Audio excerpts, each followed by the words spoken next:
नतीजा आहिनि उन जे करे असांखे तरस ईंदो आहे, असांखे अहसासु ईंदो आहे कि यार असांजा ॿार अॻिते निकिरनि। ॾिसो असांखे कंहिं मिल्कियत में त का साड़ थी सघे थी, को बुग़्ज़ थी सघे थो, पाणी जे वारे ते त थी सघे थो, ठीकु आहे, ॿरी जे एकड़ ते त थी सघे थो, फुटनि जे मण ते त थी सघे थो, यार फलाणे जो फुटियूं वधीक लथियूं आहिनि, मुंहिंजूं फुटियूं घटि लथियूं आहिनि, इहो त थी सघे थो, पर यार तालीम ते नथो थी सघे, ठीकु आहे न। आउं भले केॾो बि ऑफिसर हुजां न, आउं बि इहो ई चाहींदुसि त यार ॿियो जेको ऑफिसर आहे उहो मूंखां वधीक थिए, मुंहिंजे ॻोठ मां हुजे, मूंखे उनखां वधीक ख़ुशी थींदी, मूंखे कॾहिं बि को बि कंहिं क़िस्म जी का साड़ कोन थींदी त फलाणो जेको वरीब जो ॿार आहे उहो हेसि ताईं छो हिते आयो आहे। यकीन करो मूंखे वधीक ख़ुशी थींदी जेकॾहिं को कोली भीड़ उते पहुतो हूंदो बनिस्बत हिकु बरोच जे।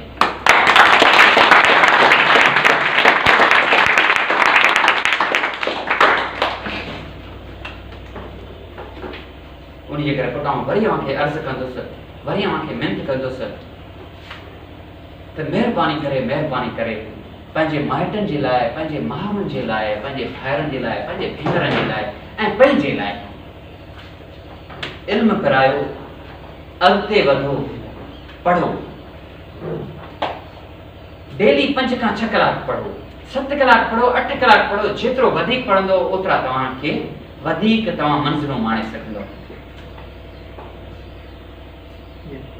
बाक़ी न त पोइ ही धरती ते कई आया, कई विया हलिया, कई खपी विया, कई मरी विया, असां बि मरी वेंदासीं, तव्हां बि मरी वेंदो, वक़्तु कंहिंजे लाइ इंतज़ारु कोन कंदो। 2021 आयो आहे त 2022 बि अची वेंदो, 2022 आयो आहे त 2023 बि अची वेंदो, पोइ शायदि 2050 बि अची वेंदो, आउं त शायदि न हुजां, 70 हूंदो शायदि, तव्हां मां मेजॉरिटी न हुजनि, पर जेकॾहिं असांखे ज़िंदगी में को टाइम मिलियो आहे त असां पंहिंजे वक़्त खे चङे नमूने सां असां पंहिंजो वारो वॼाए वञूं। ॻाल्हि सम्झ में आई?